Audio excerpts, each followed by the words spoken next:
Salut, c'est l'Alsace Insolite. Aujourd'hui, nous découvrons l'un des sites les plus mystérieux d'Alsace, le mur païen. 300 000 blocs cyclopéens, 11 km de circonférence. Personne ne sait qui l'a construit, quand et pourquoi. Et ça, c'est insolite.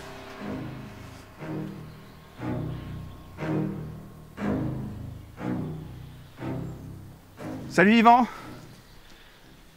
Ça va, ça me fait plaisir de te voir. Bonjour Eric, oui ça va, merci. Toujours en train de scruter ce fameux mur païen. On sait à quoi il servait ce mur. C'est une enceinte qui protège un lieu de très grande dimension puisque ça fait 118 hectares. Et toi tu as arpenté tous ces 118 hectares. Ah bah oui, parce qu'il faut essayer de chercher le pourquoi du comment. Parce qu'on ne sait pas en fait, on ne sait rien sur ce mur. C'est un peu le problème, c'est qu'on n'en sait rien. Il y a plein d'hypothèses. Alors là, on est dans une des entrées du fameux mur païen. Ici, c'est une porte qui a été découverte par un archéologue qui s'appelle Hans Zumstein. En 1968. En 1968. Donc c'est récent. On pense que cette porte a été construite au moment des Romains. Mais ça ne veut pas dire que l'enceinte était romaine. Je vais te montrer autre chose qui est quand même intéressant et qui est vraiment une particularité de cette construction. C'est ce genre de choses ici. Alors tu vois, ici ce sont ce qu'on appelle des mortaises en queue d'aronde, en double quue d'aronde. Des mortaises, tu veux dire que ça c'est vraiment fait... C'est taillé de main d'homme pour pouvoir relier les pierres entre elles.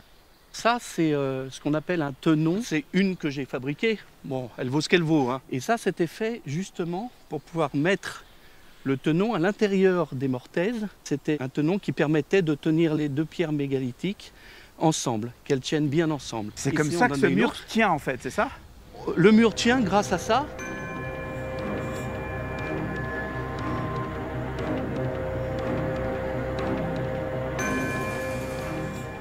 Oh, c'est incroyable, c'est magnifique.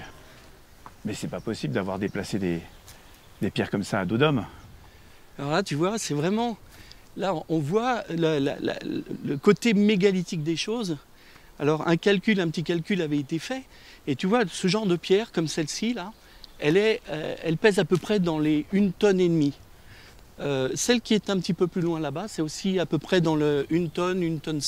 Mais alors, à la période gauloise, qui pouvait être là et qui vient du Moyen-Orient pour pouvoir fabriquer ça? Pourquoi du Moyen-Orient? Parce que c'est une construction de style hellénique avec des pierres aussi mégalithiques. Donc cette maîtrise d'ouvrage, elle n'a pu être, et c'est une hypothèse, réalisée que par des personnes du Moyen-Orient, c'est ce que tu penses? C'est un petit peu ça, pour avoir toute la logistique qui va avec et pour prévoir tout ce qu'il fallait et pour avoir une construction qui va être efficace et qui va durer dans le temps.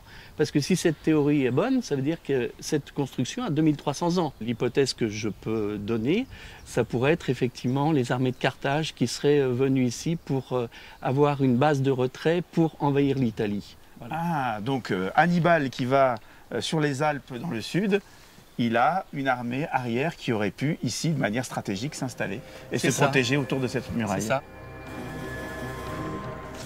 Merci Yvan pour cette découverte totalement incroyable du mur païen. Toi, ça fait 15 ans que tu l'arpentes. Ouais. Qu'est-ce que tu en retires au bout de 15 ans? Eh bien écoute, c'est comme un fil d'Ariane. Quand tu tires dessus, c'est l'aventure qui commence et une passion extraordinaire.